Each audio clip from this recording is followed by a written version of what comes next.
ರಾಜ್ಯದಲ್ಲಿ ಆರ್ಥಿಕ ಪರಿಸ್ಥಿತಿ ನಿರ್ವಹಣೆ ಮಾಡುವಲ್ಲಿ ಮುಖ್ಯಮಂತ್ರಿ ಸಿದ್ದರಾಮಯ್ಯ ನೇತೃತ್ವದ ಸರ್ಕಾರ ಸಂಪೂರ್ಣವಾಗಿ ವಿಫಲವಾಗಿದೆ ಎಂದು ಬಿಜೆಪಿ ರಾಜ್ಯ ಪ್ರಧಾನ ಕಾರ್ಯದರ್ಶಿ ಪಿ ರಾಜೀವ ಬೆಳಗಾವಿಯಲ್ಲಿ ನಿನ್ನೆ ಹೇಳಿದ್ದಾರೆ.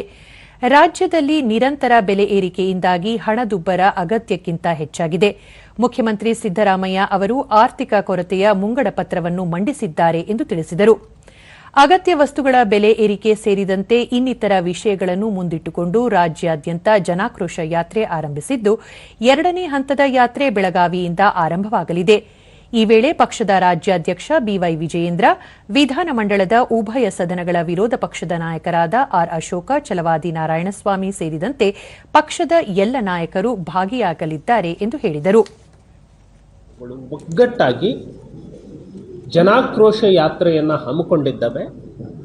ಒಂದನೇ ಹಂತದ ಜನಾಕ್ರೋಶ ಯಾತ್ರೆ ಮೊನ್ನೆ ಉತ್ತರ ಕನ್ನಡ ಶಿವಮೊಗ್ಗದಲ್ಲಿ ಮಾಡೋದ್ರ ಮೂಲಕ ಮುಕ್ತಾಯ ಆಯಿತು. ಎರಡನೇ ಹಂತದ ಜನಾಕ್ರೋಶ ಯಾತ್ರೆ ನಾಳೆಯಿಂದ ಬೆಳಗಾವಿಯಿಂದ ಪ್ರಾರಂಭ ಆಗುತ್ತಾ ಇದೆ. ನಾಳೆ ಆಚೆಯ ನಾಡಿದ್ದು ಕಲಬುರಗಿ ಮತ್ತು ಬೀದರ್, ಆನಂತರ ದಾವಣಗೆರೆ ವಿಭಾಗ, ಈ ರೀತಿ ಯಾತ್ರೆ ಹೋಗ್ತಾ ಇದೆ.